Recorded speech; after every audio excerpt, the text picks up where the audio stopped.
S'il vous plaît, ceux qui ont croisé les mains, s'il vous plaît, relâchons-nous parce qu'on veut danser. Dis à ton voisin, laisse-moi danser pour la gloire de Dieu. Dis à ton ami, écoute, ça c'est les affaires de Dieu. J'ai laissé ma maison pour venir adorer mon Dieu. Amen. Amen, amen. Il est le Dieu des miracles.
Est-ce que vous avez faim? Est-ce que vous avez faim? Vous êtes là? Est-ce que vous avez faim? Est-ce que vous avez apporté vos stylos? Est-ce que vous avez apporté vos carnets? Est-ce que vous avez ramené vos oreilles? Est-ce que vous avez ramené la concentration? Aujourd'hui, tu ne dois pas sortir de la même manière dont tu es arrivé ici. Tu dois sortir avec une valeur ajoutée. Tu dois sortir avec une vie. Tu dois sortir avec une vie changée. Alors aujourd'hui, tu vas prier. Tu vas dire à ton Dieu, Seigneur, quand j'écouterai cette parole, qu'elle puisse entrer en moi, qu'elle puisse avoir une décision dans ma vie, qu'elle puisse donner une virgule à ma vie. Nous prions au nom de Jésus-Christ. Nous prions au nom de Jésus-Christ. Tu ne peux pas venir dans cet endroit et repartir toujours la même personne. Aujourd'hui, tu dois changer. Tu dois changer. La parole, c'est elle qui a tout créé. La parole, il y a une puissance dans la parole, bien-aimée. Alors aujourd'hui, ne passe pas comme ça. Demande à Dieu la concentration. Demande à Dieu que tu puisses comprendre ce qu'il veut te dire ce matin. Qu'il puisse utiliser l'orateur du jour puissamment. Nous ne voulons pas que ce soit l'orateur, mais que ce soit le Saint-Esprit qui puisse le conduire sur ce thème, sur l'aigle. Alléluia.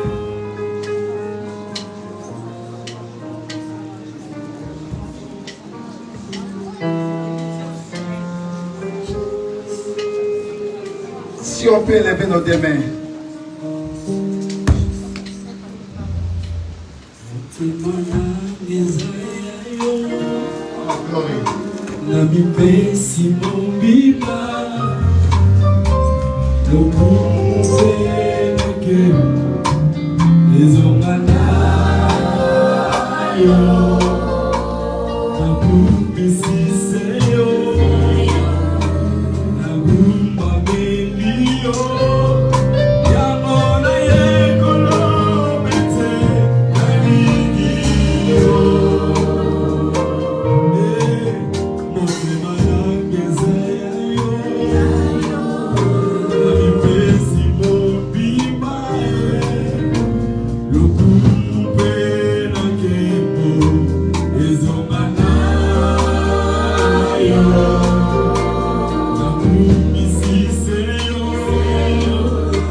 Gloire et louange à toi, Seigneur Jésus-Christ.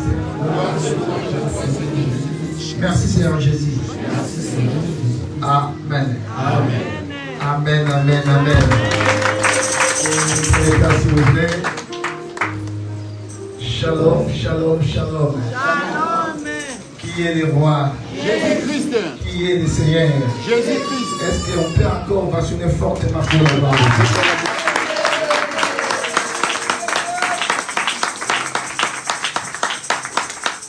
Je sais qu'il fait chaud, mais Jésus est vivant. Amen. Amen. Vous savez, des fois, la nature de l'homme n'a jamais été satisfaite. Quand il fait chaud, il fait chaud. Quand il fait froid, il fait froid. On se plaît à chaque fois. Est-ce que tu peux saluer celui qui est à ta gauche, à ta droite? Si tu n'as jamais su que moi je suis un champion. Si tu n'as jamais su que moi je suis un champion.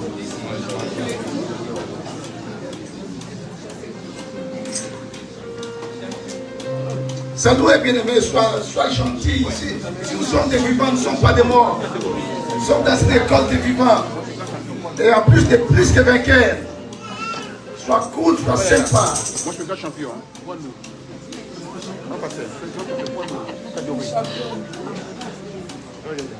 Amen. Donc aujourd'hui, nous commençons un séminaire dont on parle ici les révélations sur l'aigle. Les révélations sur l'aigle. Est-ce que nous connaissons cet animal? Est-ce que nous connaissons l'aigle?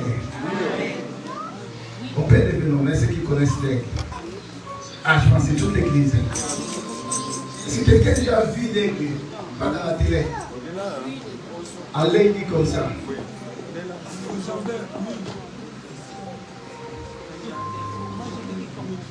Shalom. Gloire à Dieu comme vous l'avez déjà vu. Il y a des choses, beaucoup voire même, que je vais parler sur l'aigle. Je pense que quand tu écouteras toutes ces choses-là, tu seras à tout que ta vie soit identifiée à cet animal-là. L'aigle. C'est un animal qui joue un rôle prépondérant. Le majestueux l'aigle. Un animal tellement ténace, tellement fort, tellement visionnaire. Il a tellement des atouts. C'est cet animal que je dois nous révéler à partir d'aujourd'hui. C'est quoi qu'on appelle la révélation? La révélation, c'est rien d'autre que les dévoilements. Quand on dit la révélation, c'est les dévoilements. Quand on dit la révélation, c'est en vient du verbe révéler. Qui veut dire tout simplement fait inattendu que l'on apprend soudain. C'est ça la révélation. Des choses que tu n'as jamais attendues, que tu apprends. C'est ça qui est révélation. J'aime bien le proverbe qui dit, Salomon qui dit, sans la révélation, le peuple est sans frein. Un enfant de Dieu doit être révélé. Un enfant de Dieu doit savoir des choses, doit connaître des choses. Vous savez, quand on ne connaît pas, on est pratiquement ignorant. Mais quand on connaît la chose, ça me permet d'aller en avant, d'avancer. Les choses que je connais, ce sont des choses qui me ramèneront à la grandeur. Des choses que je ne connais pas, ce sont des choses qui me détruiront dans ma vie. Shalom. Vous savez, si Ève avait mangé les fruits de l'arbre de la connaissance du bien et du mal, parce qu'il ne connaissait pas. Parce que l'instruction n'a pas été donnée à Ève. Dieu avait parlé à Adam. Et le Dieu était tellement malin, au lieu de se diriger à Adam, le Dieu avait se diriger à Ève. Et à cause de l'ignorance, Ève avait mangé les fruits de la connaissance du bien et du mal.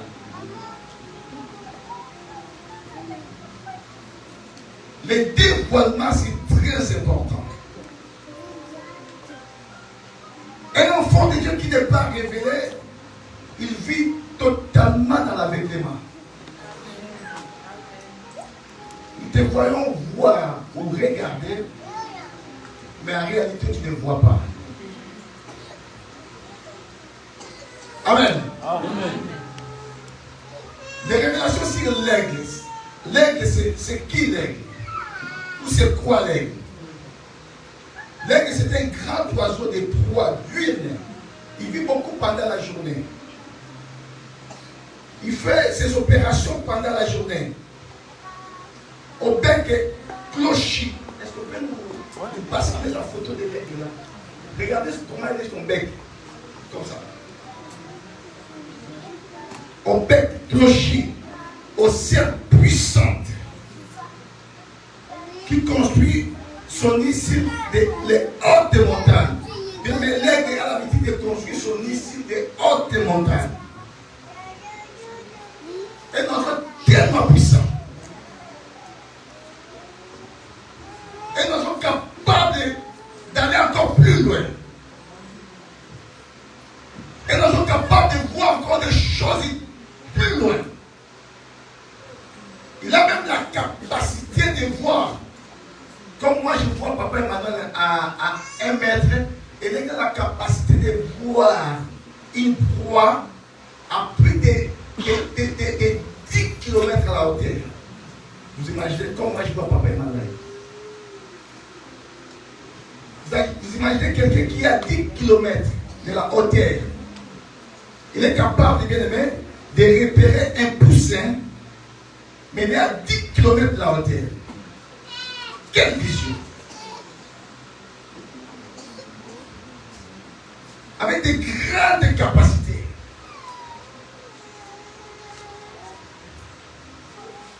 C'est un oiseau qui mesure à peu près 66 cm de taille. Il a des ailes qui mesurent à peu près 2 à 3 mètres, ces ailes. Il y en a qui ont des ailes à 2 mètres, il y en a qui ont des ailes qui mesurent à peu près 3 mètres.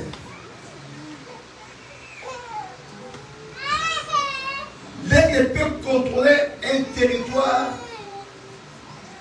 à 155 km. Shalom. Un territoire de 155 km. L'aigle peut contrôler tous ces territoires.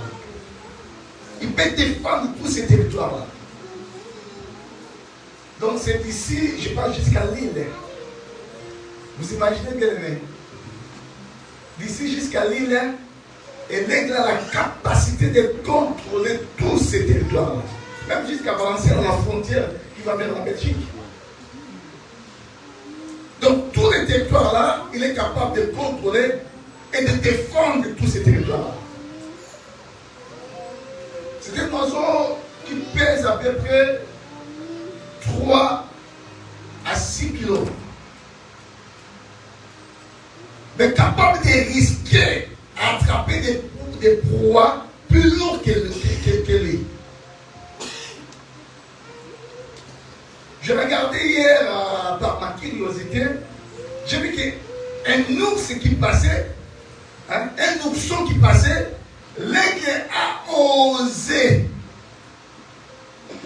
d'aller appréhender un ourson. Mais je me suis dit, c'est une folie ça. Il a dit pas.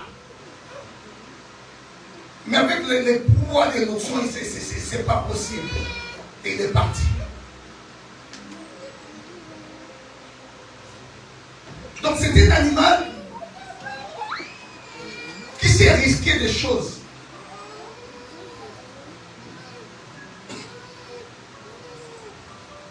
Il sait que s'il ne risque pas, il n'a rien.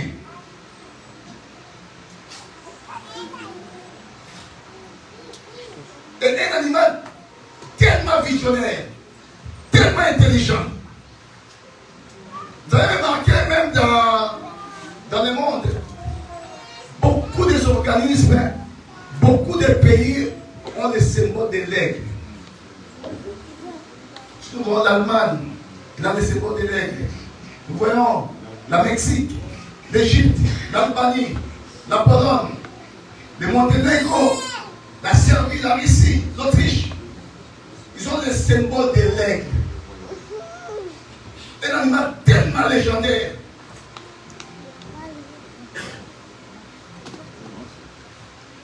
Le majestueux l'aigle. Vous avez remarqué que même dans les récits des 4 évangiles, ces 4 évangiles ont expliqué la personne de Jésus-Christ différemment. Chacun par rapport à sa révélation. Vous allez voir que Matthieu, quand il voit Jésus-Christ, il symbolise Jésus-Christ comme étant un lion. Dans le récit de Matthieu, vous verrez que Jésus-Christ est lion et Matthieu parle plus de la royauté. Et Marc, quand il parle de Jésus-Christ, Marc parle de Jésus-Christ comme étant un bœuf.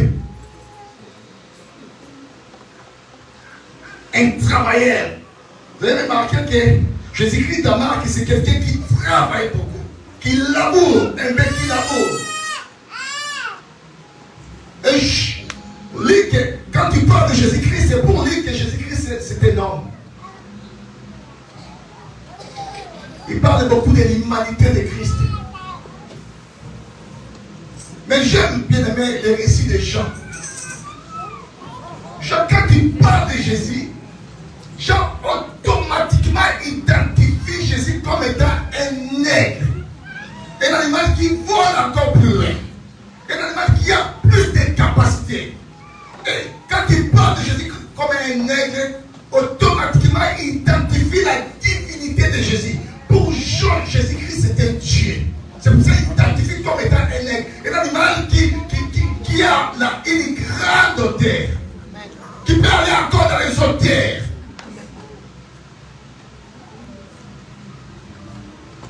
Shalom l'église. Shalom. L'aigle en soi, j'ai au moins, je dirais à peu près 10 particularités, je peux parler de l'aigle. L'aigle, c'est un visionnaire. C'est un animal qui a la vision. L'aigle a la persévérance. L'aigle a la ténacité.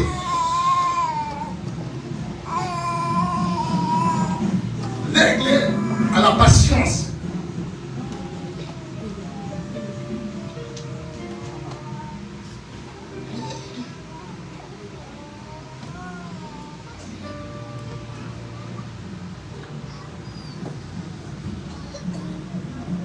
Je vais regarder dans ma feuille.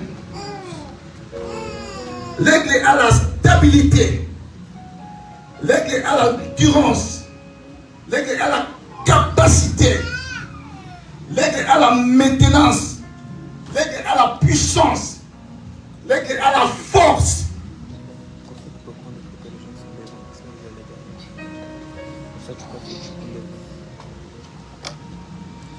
Donc un chrétien bien aimé, s'il veut s'identifier à un animal, c'est mieux qu'il s'identifie à l'aigle. Parce que l'aigle c'est un grand animal. Et l'aigle représente même la divinité. Jean représente l'aigle comme étant une divinité, Dieu. Shalom l'église. Mais avant de parler de l'aigle, je voudrais nous parler de quelques transformations des autres animaux. Est-ce que nous connaissons les poissons? Vous savez que dans nos voitures, nous avons l'habitude de mettre un symbole du poisson. Est-ce que vous savez ce que ça signifie? La plupart des voitures des chrétiens, ils ont l'habitude de mettre ce symbole-là. Vous savez ce que ça signifie?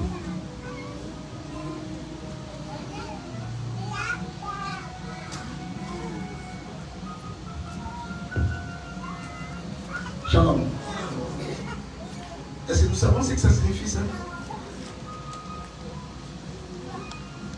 Vous savez, quand vous déambulez en route,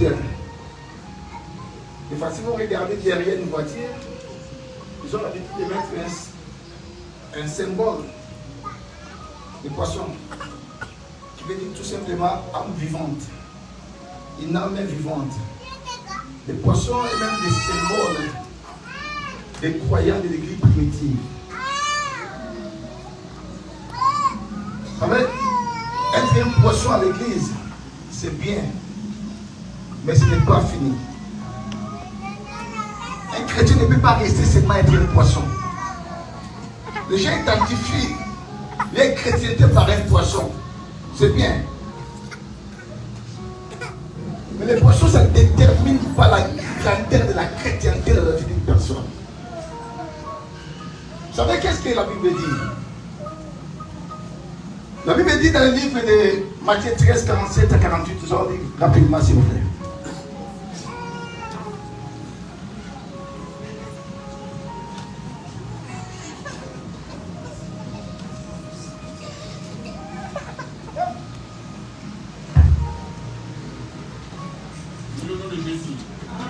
Matthieu 13. Est-ce qu'on peut honorer la belle parole du Seigneur s'il vous plaît? 47 et 48. Le royaume des cieux est encore semblable à un filet jeté dans la mer et ramassant des poissons de toute espèce.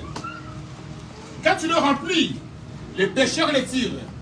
Et après être assis sur le rivage, ils mettent dans ces vases ce qui est bon et ils jettent ce qui est mauvais. C'est la parole de Dieu. Amen. Le royaume des cieux ressemble à un pêcheur. Écoutez ce que la Bible dit. Le royaume des cieux ressemble à un pêcheur qui jette son filet dans l'eau et il va rattraper un grand nombre de poissons. Mais ce qui est bizarre, quand il rattrape un grand nombre de poissons, il ne va pas consommer tous les poissons qu'il va rattraper. Ah, il va faire un tri. Ah, il va prendre des poissons qui sont comestibles. Des poissons qu'il peut manger, qu'il peut se nourrir. Il va les mettre de côté. Et des poissons qui sont inutiles, il les remettra de côté. C'est pour cela, bien aimé, dans les royaumes des cieux, c'est bien d'être un poisson. Et je te dirais, ce n'est pas aussi bien d'être un poisson.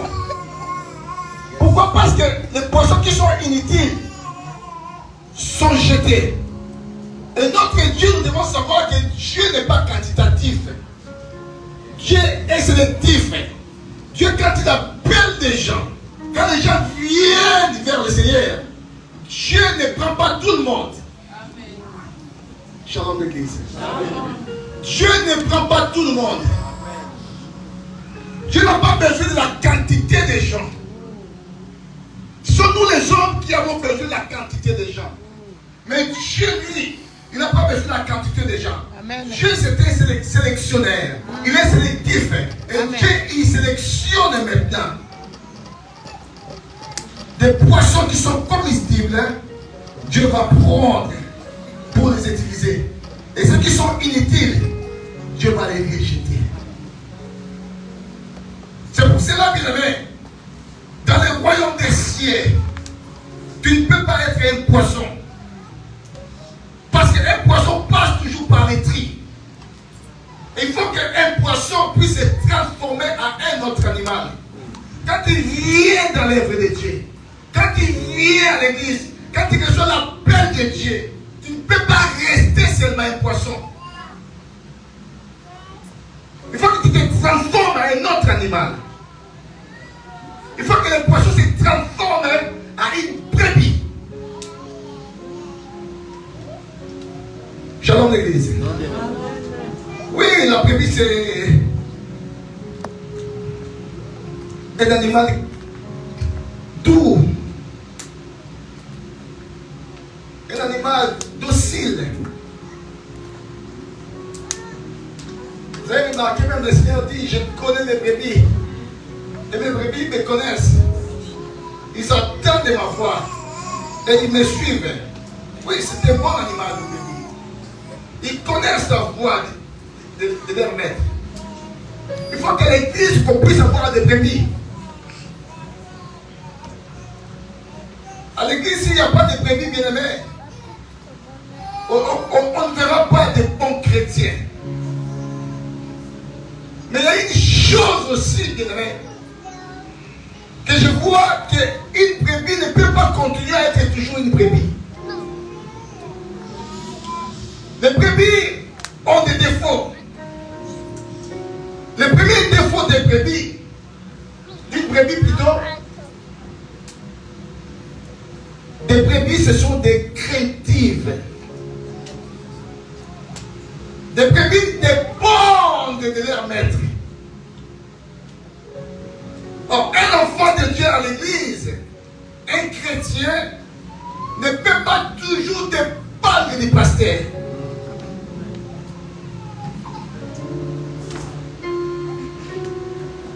Shalom l'église. Les brebis dépendent du berger. Si le berger n'est pas là, les brebis sont totalement égarées. Les brebis sont là pour suivre la voie du berger. Mais les brebis, elles sont craintives, elles ont peur. Incapables de se défendre. Incapables d'être indépendants. Pour manger, il faut qu'il y ait le berger. Pour faire quoi que ce soit, il faut qu'il y ait le berger. Pour sa protection, il faut qu'il y ait un berger.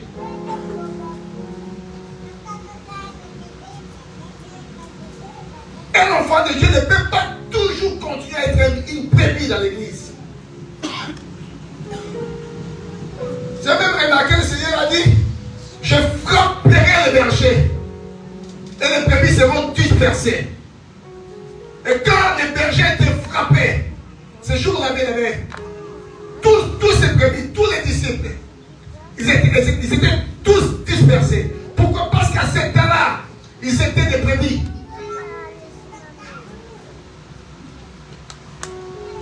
Les brebis ont peur des loups.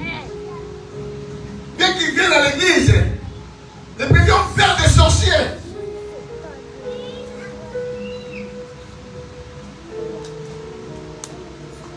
Ils ne savent pas se défendre. Ils sont toujours sous l'autorité d'une autre personne. Ils n'ont jamais été dépendants. Pour faire quoi que ce soit, il faut qu'il y ait une autre personne. Malgré qu'ils sont douces, Mais il dépendait toujours. C'est pour ça que vous avez remarqué, bien aimé, les jours-là, quand Goliath avait défié l'armée de Dieu, tout le monde qui était dans les champs du combat, premièrement Saoul et tout le peuple, tous les soldats qui étaient là, tous, malgré leur armure, malgré tout ce qu'ils possédaient, tous ils étaient des brebis. Incapables de se lever contre Goliath. Quand Goliath a fait ce défilé-là, de gauche à droite, qui a duré 40 nuits, comme tous ils étaient des brebis, ils étaient comme s'ils avaient peur.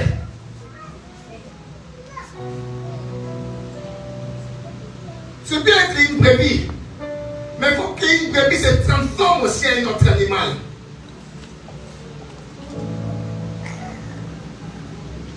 Une brebis a du mal à vivre la bénédiction de Dieu. Une brebis a du mal à affronter des choses. Une brebis a du mal à risquer des choses dans sa vie. Or, un enfant de Dieu, c'est celui qui peut risquer, qui doit risquer des choses. Mais la brebis ne risque pas des choses. Ils sont tellement craintifs. Ils sont tellement isolés dans un lieu. C'est pour ça qu'Israël a perdu 40 jours, 40 nuits. À tel point qu'il devait se soumettre aux Philistins. Pourquoi? Parce que tout le monde qui était dans les champs de combat, dans les champs de bataille, ils étaient des brebis. Une brebis a du mal à progresser dans la vie. Vous savez, quand on est craintif, quand on est peureux, on commet n'importe quoi. La peur ramène aux gens à commettre n'importe quoi. Tu commets n'importe quoi dans ta vie. Tu fais n'importe quoi dans ta vie. Parce que tu es un peureux. Tu es un craintif. Tu ne te reconnais même pas. C'est le caractère des brebis. Mais il faut que les brebis aussi, bien aimés dans l'église, puissent se transformer en un autre animal. Il faut que les brebis se transforment en cet animal qu'on appelle les lions. Oh, j'aime bien les lions. À l'église, quand il y a des lions, bien aimés, les lions savent affronter des choses. Les lions savent affronter des situations difficiles. Les lions savent aller très loin. Les lions, bien aimés, ils ont une attitude. Et cette attitude-là, les sorciers ont peur des lions. Cette attitude-là, bien aimé, les magiciens ont peur des lions. À l'église, quand on a des lions, bien aimé, les sorciers ne vont pas entrer. À l'église, quand on a des lions, et ils ne rugissent pas des lions, bien aimé. Tous les animaux à la forêt tremblent parce que les lions arrivent. Il faut qu'il y ait des lions à l'église.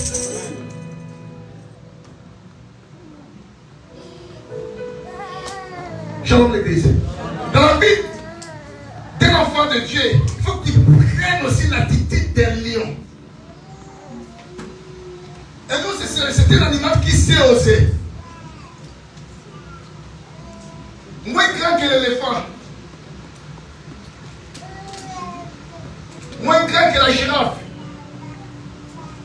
Mais quand le lion est là, la girafe bien aimée va fuir. Amen.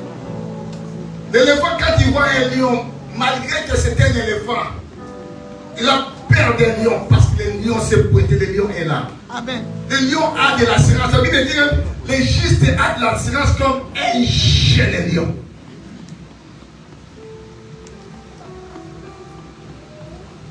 Le lion n'a pas peur des épreuves. Le lion n'a pas peur des obstacles. Le lion n'a pas peur des barrières. Le lion, c'était un animal qui s'est forgé son caractère pour aller de l'avant. Le lion, c'était un animal qui sait faire des conquêtes.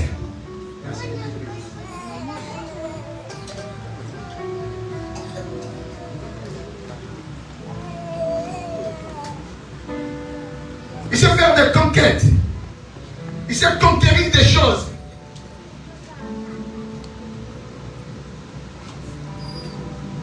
C'est pour ça l'église, il faut qu'il y ait des lions. Des gens qui ont de l'attitude.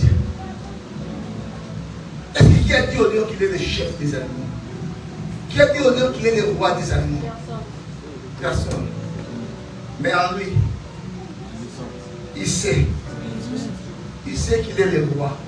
C'est-à-dire quand il se pointe, et les éléphants, et les buffles, et les girafes, et les zèbres, plus grands, plus costauds, plus intelligents, ils vont se mettre en fuite parce que les lions se pointent.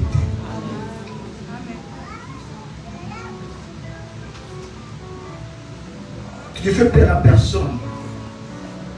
Parce que jusqu'à aujourd'hui, tu es toujours une brebis à l'église.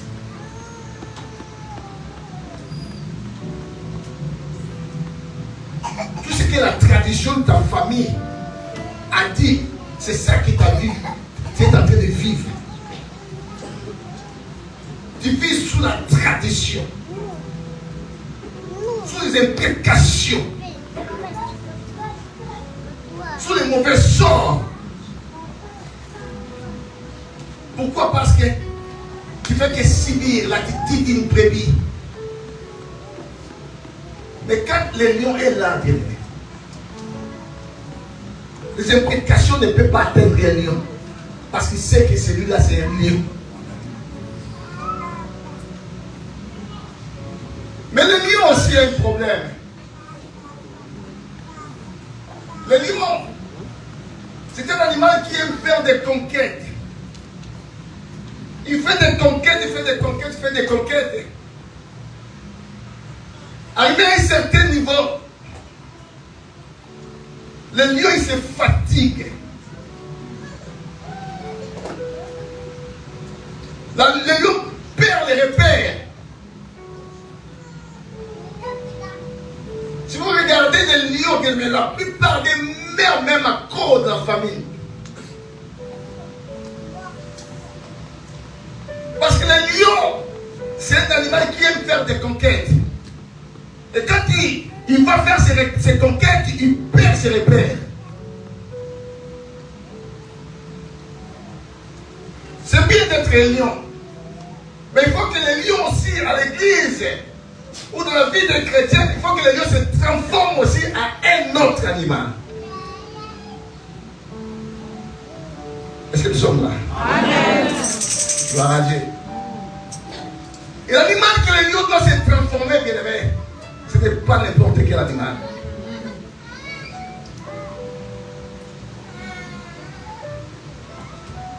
Un grand animal, petit de poids. Je dirais même petit de taille, mais grand à l'intérieur. Amen. Avec beaucoup d'atouts, avec beaucoup de révélations, avec beaucoup de caractéristiques, avec beaucoup de mystères qui nous ont décryptés. Et cet animal-là que le lion doit se transformer, ça s'appelle l'aigle. Amen. Shalom l'église. Or, un aigle, c'est un animal légendaire. Un aigle, quand il fait ses conquêtes,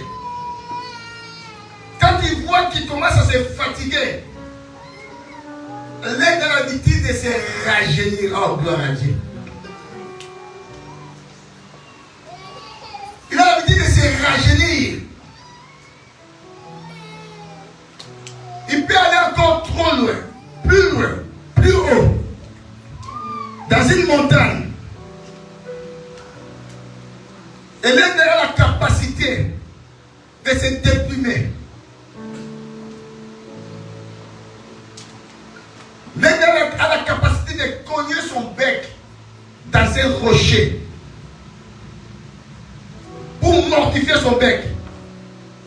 L'aigle a la capacité d'enlever ces griffes-là, vieillit.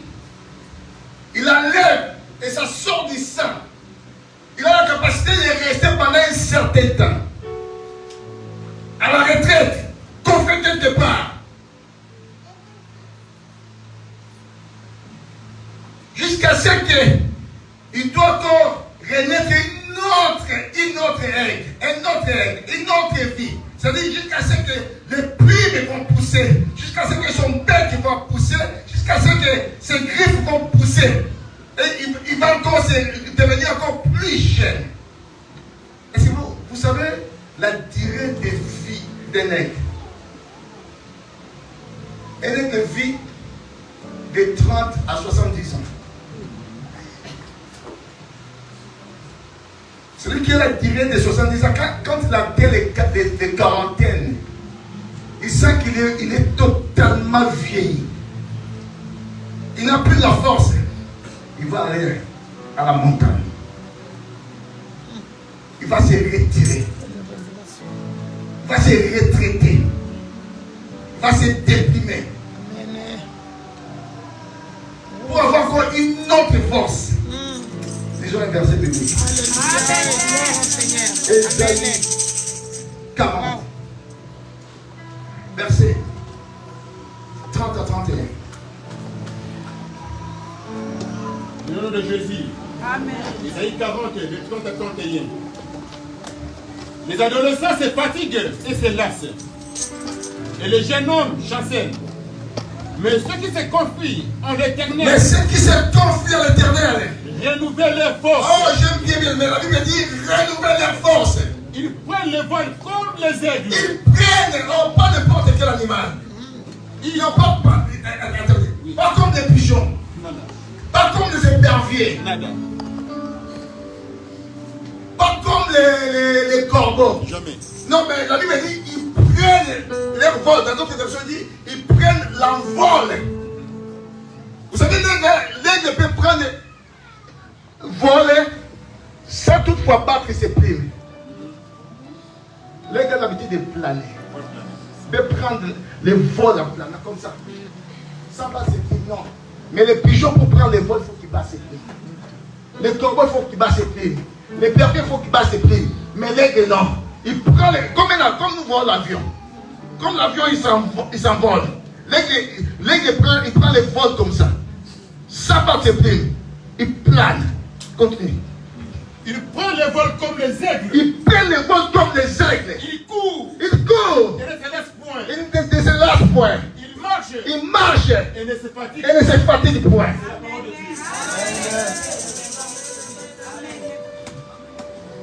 Shalom l'église. Les lions, c'était un adolescent. Il se fatigue et se lasse.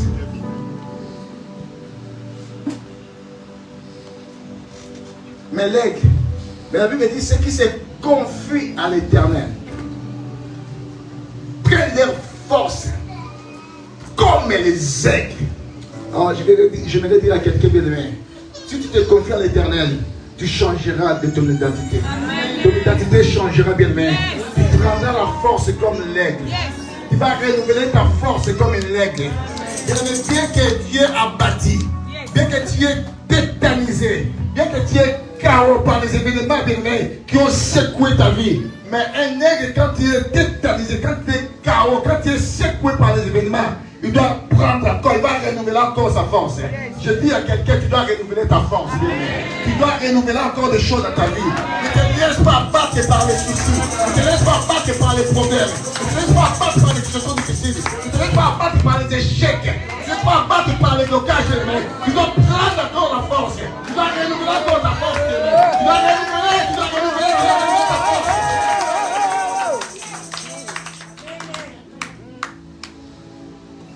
Ne laisse pas les échecs prendre l'ampleur de tout dans ta vie. Amen. Ne laisse pas les soucis, les siècles présents te ramènent au suicide. Non. Un aigle, quand il voit qu'il y a un sang qui ne va pas,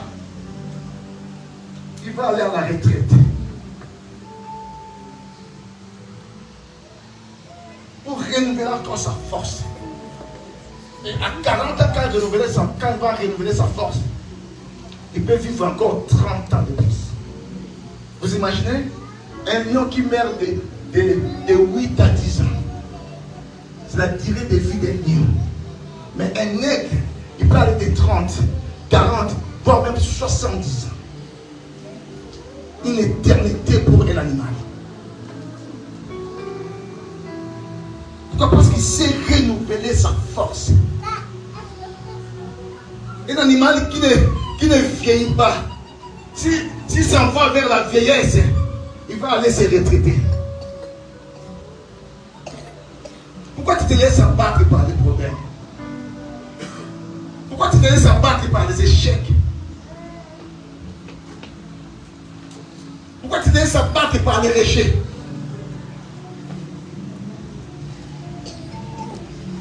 Tu deviens un moins que rien à cause des situations difficiles dans ta vie.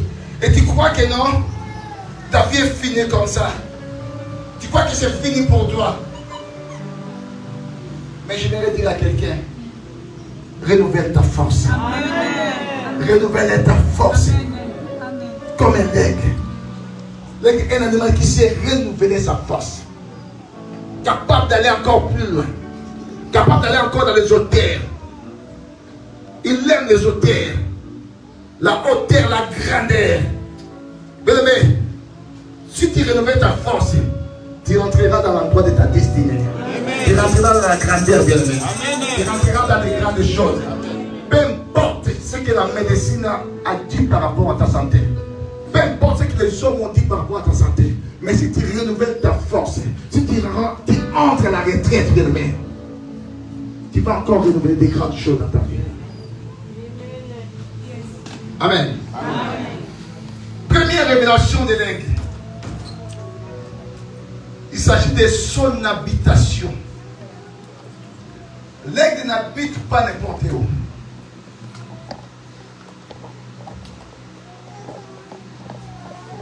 Déjà, ils n'habitent pas dans les arbres.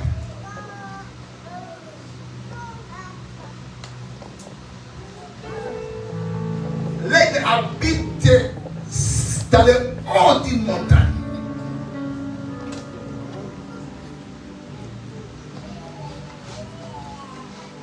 Sa demeure, sa résidence est totalement particulière. C'est un oiseau de montagne. Et n'est pas n'importe quelle montagne, dans les hautes montagnes. C'est là où les aigles fixent leur demeure. C'est là où ils habitent. Et dans les hautes montagnes, ils ont l'habitude aussi d'abriter dans des rochers.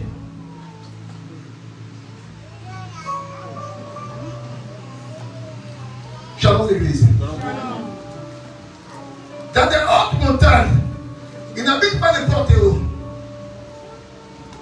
Leur abri, c'est dans des rochers.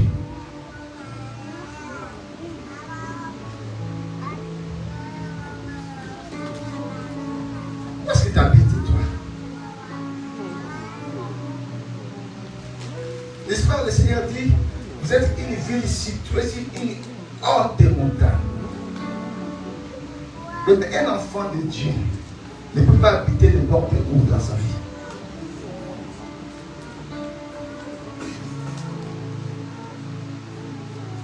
Tu habites dans la prostitution.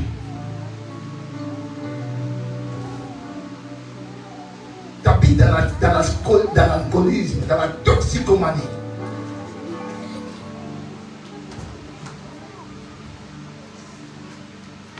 Tu habites dans des commérages. Là où tu habites, il y a des calomnies, des commérages. C'est là où tu habites.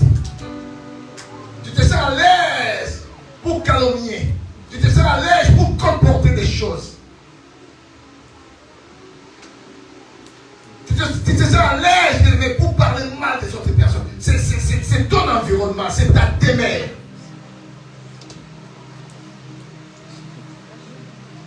Mais l'aigle, il habite dans des hautes montagnes. Il n'a pas besoin de cohabiter avec des pigeons. Il n'a pas besoin de cohabiter avec des éperviers, ni des corbeaux. Il y a un écart entre l'aigle et les éperviers.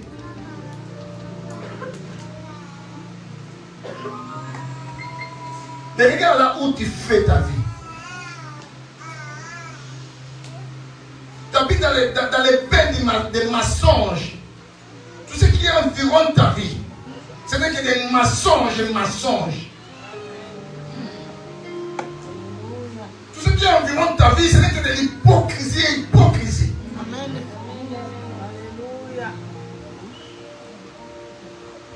Dommage que les gens fréquentent l'église, mais ce sont des grands hypocrites. Amen.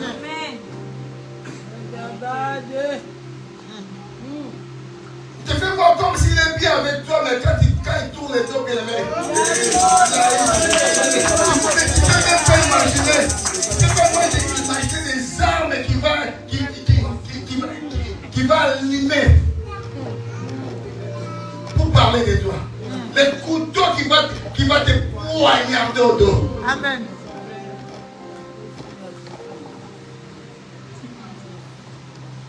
Participez pas là où habiter. Un enfant de Dieu doit adopter l'attitude des nègres qui vit dans des hautes montagnes.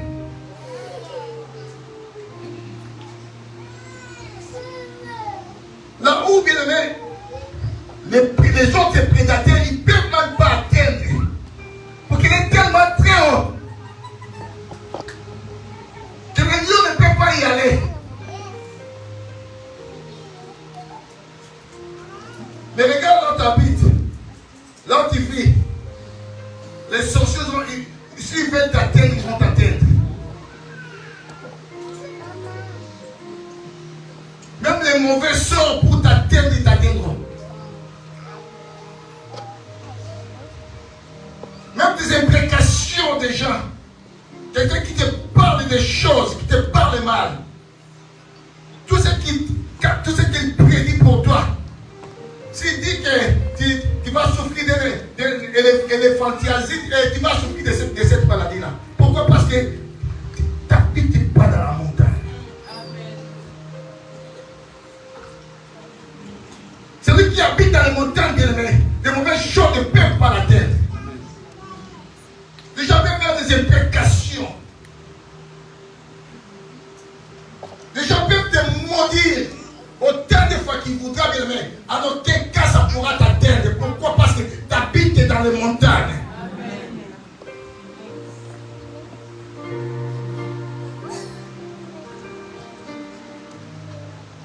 Balak, quand il disait à Balaam de maudire le peuple qui est sorti du désert, il a dit, il vient d'une haute montagne. Regardez, ils sont tellement puissants. Ils sont dans une haute montagne. Les paroles que Balaam pouvait prononcer, autant de paroles qu'il pouvait prononcer, mais ça ne pouvait pas atteindre le peuple de Dieu. Amen. Pourquoi? Parce que la malédiction ne peut jamais rien contre Jacob. Amen. Ni la divination contre Israël. C'est pour ça que pour moi, bien aimé, tu peux me maudire autant que tu voudras, je sais que ça ne m'atteindra pas. Amen. Amen. Amen. Et qu'est-ce que Dieu a dit à Abraham? Je bénirai ceux qui te béniront et je maudirai ceux qui te maudiront. Amen. Méfie-toi aux gens que tu es en train de maudire, bien-aimé. Parce que la malédiction peut retourner contre toi-même. Amen. Il y a des gens qu'on ne maudit pas. Ah. Si tu maudis, la malédiction retourne contre toi-même. Il y a des gens qui vivent dans les hautes montagnes. C'est là où on est de vie. Et la chose qui est aussi très importante, bien aimé, parce qu'il vit aussi dans les rochers. On lit ça, le passage des rochers.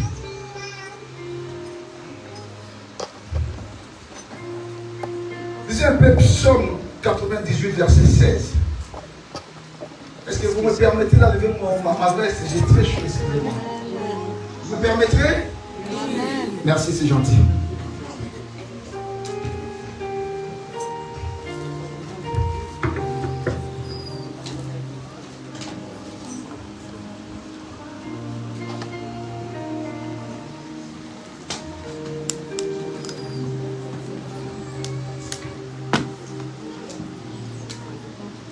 Papa David, Psaume 98, verset 16. Il dit encore Psaume 71, 3. Non, 78. 78. 78 verset 16. Est-ce qu'on peut honorer la belle parole, s'il vous plaît? Est-ce qu'on peut s'élever, s'il vous plaît? S'il vous plaît, s'il vous plaît. Lèvons-nous pour honorer la parole du Seigneur. Ce n'est pas la mienne, c'est la parole du Seigneur. Et là, je vous lis la parole de Dieu. 78 et 16, nous dit ceci. Du rocher, il fit jaillir des sources et couler des eaux comme des fleuves. Des rochers, il fait jaillir des sources et couler de l'eau comme des fleuves. Et c'est la parole de Dieu. Celui qui habite dans les rochers, bien aimé, dans les rochers là, il fait jaillir des sources et couler de l'eau comme des fleuves. C'est la personne qui vit dans les rochers, il n'aura jamais soif. Bien qu'il peut traverser les déserts, Israël a traversé les déserts, mais dans les rochers là, il sortait de l'eau. Ça jaillissait de l'eau dans les rochers. Shalom l'église. 71 verset 3. Je le nom de Jésus. Sois pour moi un rocher qui me serve d'asile, où je puisse toujours me retirer. Tu as résolu de me sauver, car tu es mon rocher et ma forteresse. C'est la parole de Dieu. Sois un rocher qui sert pour moi un asile. Est-ce que vous savez un asile? Tout s'est caché. Hein? L'asile. Pour chercher protection. Vous connaissez l'asile? Répétez ce passage-là. Sois pour moi un rocher qui me serve d'asile. Sois pour moi un rocher qui me serve d'asile. Qui me serve d'une protection. Shalom. Quand on demande l'asile, on va être protégé.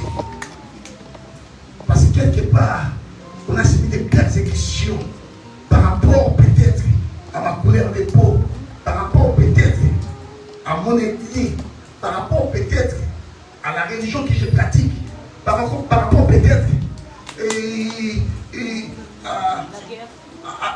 on peut dire la guerre. J'ai subi des persécutions à cause des choses que j'ai faites ou à cause des choses que je suis en train de vivre. Par rapport à ma tradition, je peux subir des persécutions. C'est là où on a l'habitude de demander une protection. On a le droit, ce qu'on appelle le droit d'asile.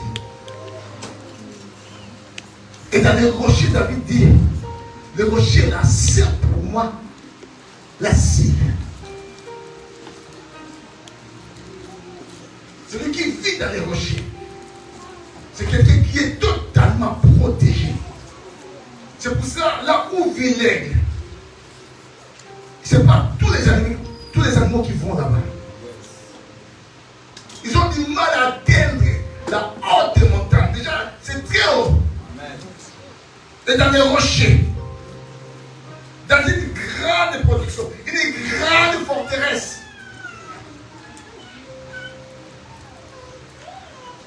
Shalom l'église. Est-ce que tu vis dans une forteresse où ta vie est à la merci de tout le monde? Tout le monde peut t'atteindre facilement. Tout le monde peut bloquer ton ventre. N'est-ce pas, fille? Tout le monde peut bloquer ton finance. Tout le monde peut bloquer tes économies.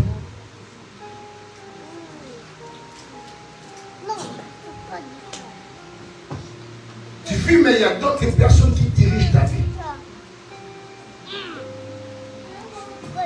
Parce que quelque part, tu n'es pas dans les rochers. Un aigle, c'est celui qui habite dans les rochers. J'aime. David dit, tous ceux qui habitent sous l'abri très haut reposent à l'ordre du Tout-Puissant. Lisons un peu ça. Psaume 91. J'aime ce passage. C'était le passage qui a secoué beaucoup de vies lors des confinements. Lors des coronavirus, ça a frappé de plein fouet le monde. Oh, ce passage-là était un passage clé dans la vie de plusieurs personnes.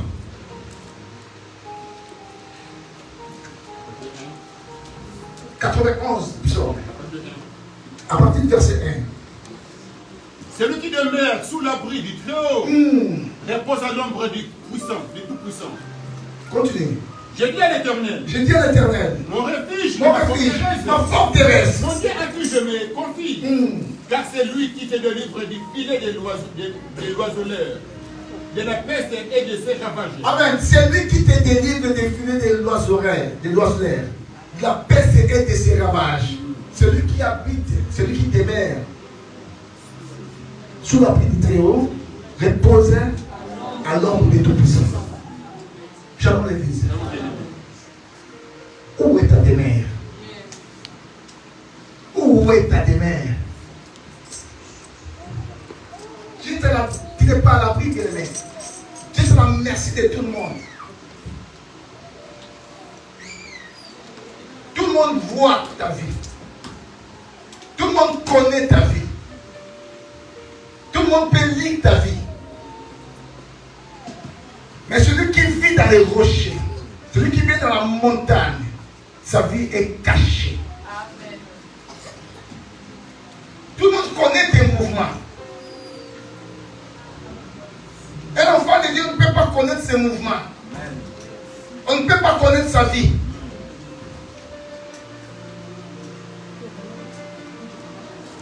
On n'a pas besoin de savoir si tu as mangé quoi, si tu as fait quoi, non. Parce que tu vis dans de hautes montagnes. Caché. Lisez encore Psaume 62, verset 7. Qu'est-ce qu'il dit? Psaume 62, 7 ici. Sur qui repose mon salut et ma gloire. Les rochers de ma force. Mon refuge est en Dieu. C'est la parole de Dieu. Amen. Amen. Les rochers de ma force. Je veux qu'aujourd'hui, bien-aimé, que Dieu soit le rocher de ta force. Amen. Que Dieu soit ton refuge. Amen.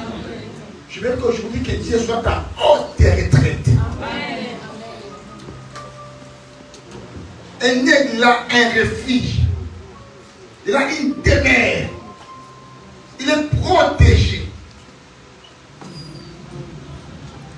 Il a une forteresse qui protège sa vie, son intégrité. Est-ce que toi, tu as une forteresse qui protège ton intégrité?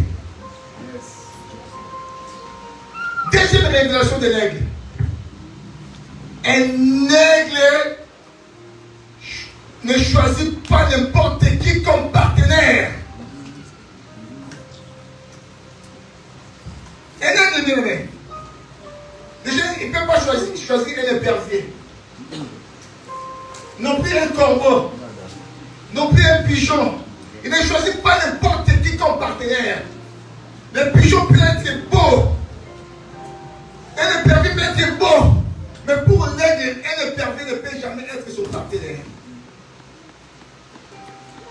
Même un partenaire comme l'aigle, il faut qu'il réponde au test. Un aigle teste toujours son partenaire. Vous savez son habitude? Quand son partenaire cherche à s'accoupler avec elle, avec une aigle, ils ont l'habitude. Il descend. Il va prendre une brindille ou une petite planche. Il va monter avec. Il monte à la hauteur. Et son partenaire la suit. Il va jeter cela. Quand il jette cela, il faut que son partenaire là, il descende là pour chercher la brindille ou la tige là qu'il a jeté, qui est tombée par terre. Il faut qu'il aille chercher cela et ramener à la aigle. Et quand il voit que non, son partenaire a ramené cela, il dit que oui, toi tu me conviens. Parce qu'il est passé par des tests. Un aigle, pour choisir quelqu'un, il faut qu'il passe par des tests.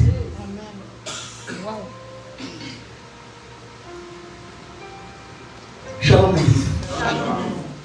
Regarde, toi tu choisis n'importe qui. Il est tellement beau. J'arrive pas. quand je le vois, quand je la vois, oh là là, je m'évanouis. Il va te ramener en enfer. Il va te ramener à la mort.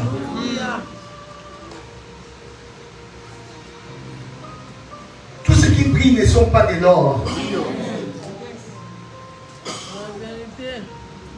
Toi qui aimes t'accoupler à qui que ce soit, n'importe qui, tu deviens un récepteur des gens.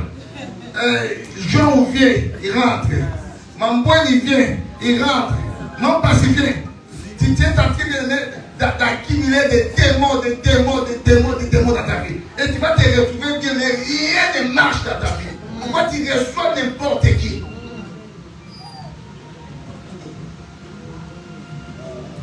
Un nègre a le choix. Et son choix, c'est de tester. Il faut que tu passes par les faits. Quand l'or ne passe pas par les faits, ce n'est pas de l'or. Quand tu te donnes facilement, tu enlèves même tes amis facilement, même sans qu'on te le demande, tu enlèves déjà toi-même. Mais comment tu fais? Mais si rentre en action, tu vas dire parce qu'il m'a fait ceci, il m'a fait cela. Il faut, bien aimé, ne te livre pas facilement. Shalom l'église. Il ne prend pas n'importe qui. Et ne permet de prier. Tu peux avoir de l'argent, tu peux avoir des milliers. On ne sait pas. Peut-être les millions là que toi tu as, c'est pour sacrifier des gens. Nous vivons bien dans un monde tellement problématique. Il y a des gens qui ont de l'argent. Quand ils te donnent l'argent, c'est pour te sacrifier. Et toi, tu choisis seulement à cause de l'argent. Il faut tester la personne. L'aigle aime tester. Il sait que, comme il a répondu à ce test-là, il est capable, même si moi je ne suis pas là, si nous avons des aiglons, il prendra soin des aiglons.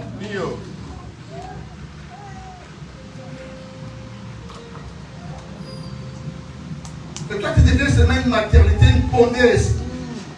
Tu commences à pondre et il n'y a personne qui prend soin. Pourquoi? Parce que tu ne sais pas choisir. C'est lui qui sait choisir. Il n'est pas une pondeuse, non. Il choisit son partenaire, passer par les tests.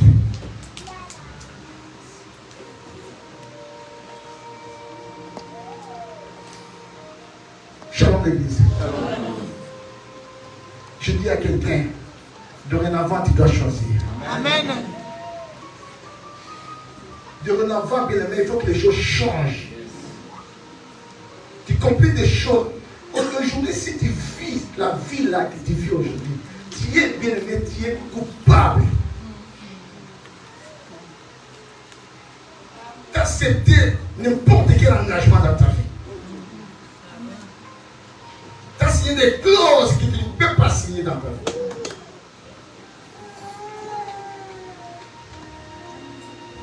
Un enfant de Dieu n'accepte pas tout. Un nègre n'accepte pas tout. Tu peux prier autant que tu voudras. Si tu n'es pas dans cette famille-là,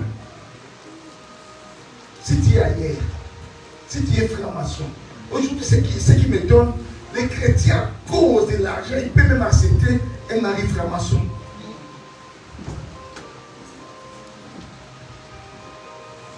Je m'assieds en Angola l'autre fois, c'est ce que j'ai appris.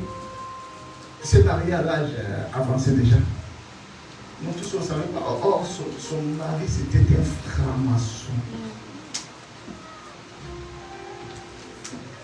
Arrivé à la maison, et le monsieur cherchait à la sacrifier. Le jour du mariage est brisé.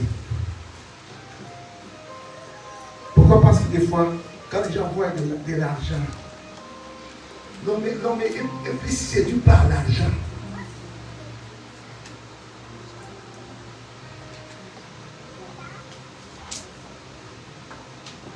C'est pour ça que Paul dit à Timothée, l'amour et l'argent, c'est la racine de tous les maux.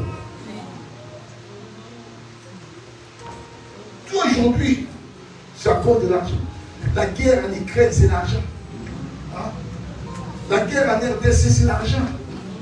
Aujourd'hui, j'ai entendu aussi que la Turquie va attaquer le Kurdistan. Tout cela, tout est lié par là.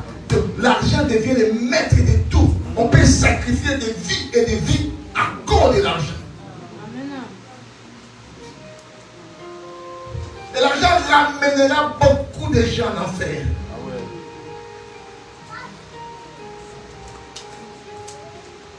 Shalom l'église. Un aigle doit choisir. Et tu dois choisir bien aimé. Ne prends pas n'importe qui. Ne prends pas n'importe qui dans ta vie.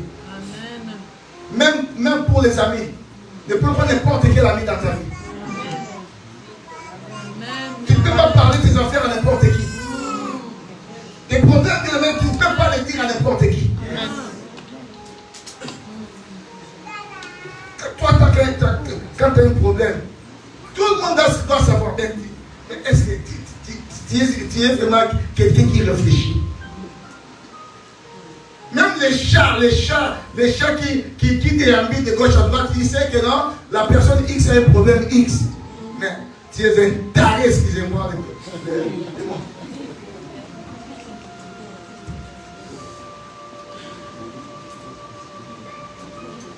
Pourquoi? Parce que beaucoup croient que s'il est en train de galérer, il n'est pas avec Dieu. C'est ça le problème. On peut galérer en étant avec Dieu. Amen. Comme je suis dans les rochers, je suis soif.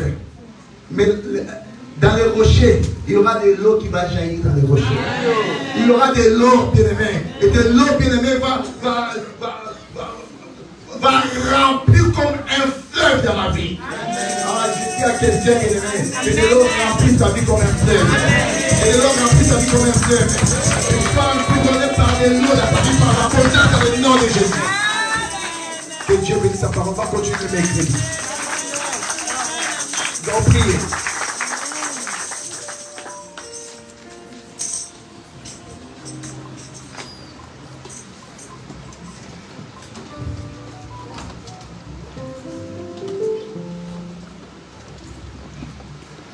Lèvons-nous s'il vous plaît, nous allons prier.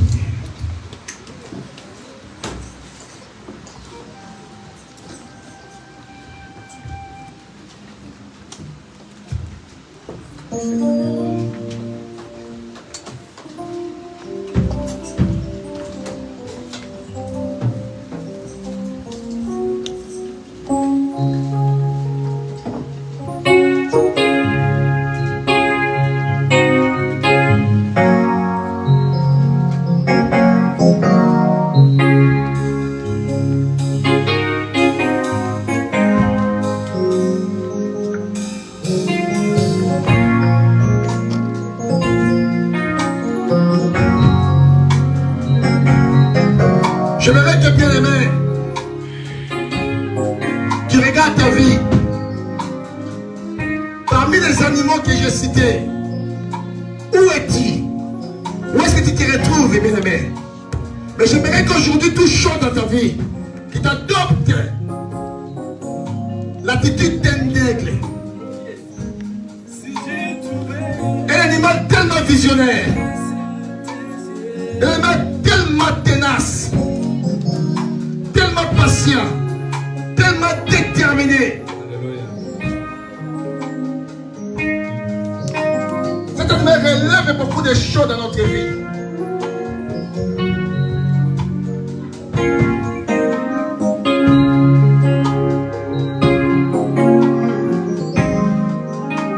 Ta fille, elle est où maintenant?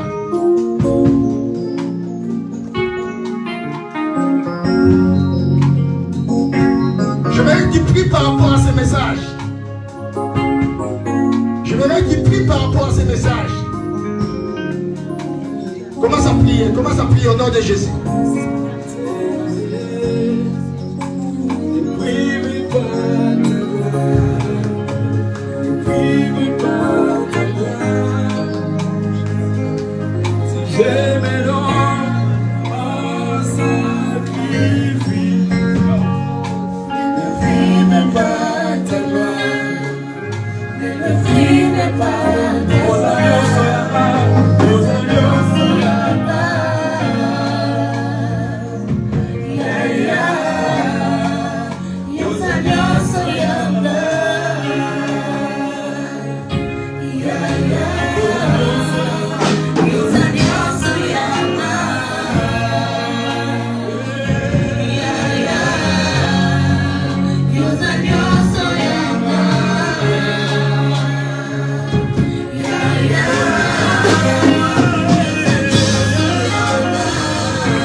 Je vais te prendre l'autorité, bien-aimé. Tu dois chasser dans ta vie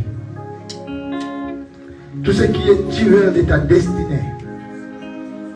Tout ce qui rôde tout autour de toi, qui peut tuer ta destinée. Tu vas les chasser. Tu vas renverser. Tout ce que l'ennemi est en train de mijoter, de conspirer, de comploter. Tout piège de l'ennemi dans ta vie, bien-aimé, tu dois les déjouer maintenant dans le nom de Jésus. Commence à prendre au nom de Jésus. Au nom de Jésus, au nom de Jésus. Commence à déjouer tout le plan de l'ennemi. Tous les pièges de l'ennemi dans ta vie. Commence à déjouer au nom de Jésus. L'ennemi est aux aguets, bien-aimé. Commence à déjouer tous ces plans. Tous ceux qui ne confessent pas. Dans le nom puissant de Jésus. Dans ma famille, dans ma maison, dans ma vie, Jésus. Dans le nom puissant de Jésus. Ce qui n'est pas de toi, Seigneur. Je vais prendre l'autorité. Je vais mettre à l'arrêt. Commence à chasser les blocages et les chocs dans ta vie. Commence à les chasser au nom de Jésus. Alléluia. Dans le nom puissant de Jésus-Christ. Tout ce qui est limitation, commence à chasser dans ta vie. Tous ceux qui ne confessent pas le nom de l'Éternel, Seigneur. Au nom puissant de Jésus. Tous ceux qui n'ont pas ton nom, Seigneur. Nous avons besoin, Jésus. Au nom puissant de Jésus. Que nos vies changent au nom de Jésus. Au nom de Jésus. Commence à renverser toutes les forteresses de l'ennemi. Commence à renverser toutes les forteresses de l'ennemi dans le nom de Jésus. Loi de ma vie au nom de Jésus. Toutes les forteresses sont renversées maintenant au nom puissant de Jésus. Je viens mettre en arrêt les armes de l'ennemi maintenant. Au nom de Jésus. Au nom de Jésus. Au nom puissant de Jésus-Christ de Nazareth. Au nom de Jésus. Au nom puissant de Jésus. Au nom puissant de Jésus-Christ. Seigneur Dieu, je lève mes toutes les imprécations prononcées contre ta vie, toutes les mauvaises paroles prononcées contre ta vie, commence à les rendre nulles et sans effet au nom de Jésus. Au nom de Jésus, au nom de Jésus, au nom de Jésus. Au nom de Jésus. S'ils ont dit qu'ils ne peuvent pas réussir en France, ce sont eux qui ont dit, commence à neutraliser au nom de Jésus. Au nom puissant de Jésus, au nom de Jésus. Tout mauvais sort. Commence à neutraliser dans le nom puissant de Jésus-Christ.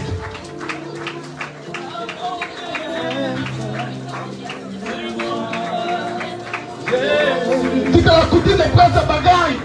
Dites à la coutume de prendre ses bagages et de s'en aller. Chassez l'esprit de la coutume, de tradition qui lie ta vie. Commence à chasser dans le nom de Jésus.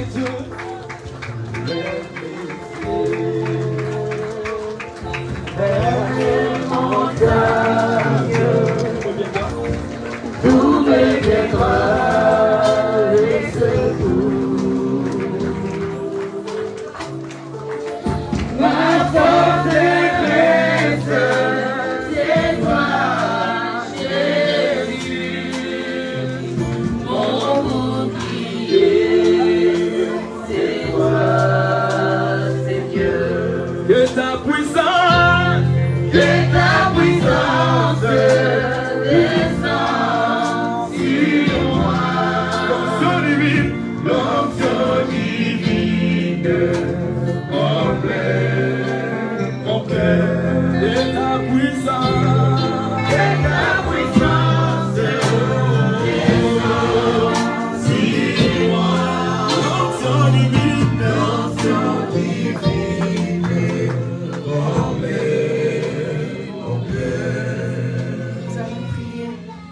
tête de cette église. Nous allons prier pour le leader de notre église. Si le diable l'atteint, nous tous nous serons dispersés. Que Dieu puisse toujours le fortifier, qu'il puisse être rempli chaque jour d'une dose de plus du Saint-Esprit, qu'il puisse encore changer même sa manière de prêcher, que ça puisse encore monter, que chaque jour, qu'il y ait une nouvelle dose qui s'ajoute en lui. Nous prions au nom de Jésus-Christ.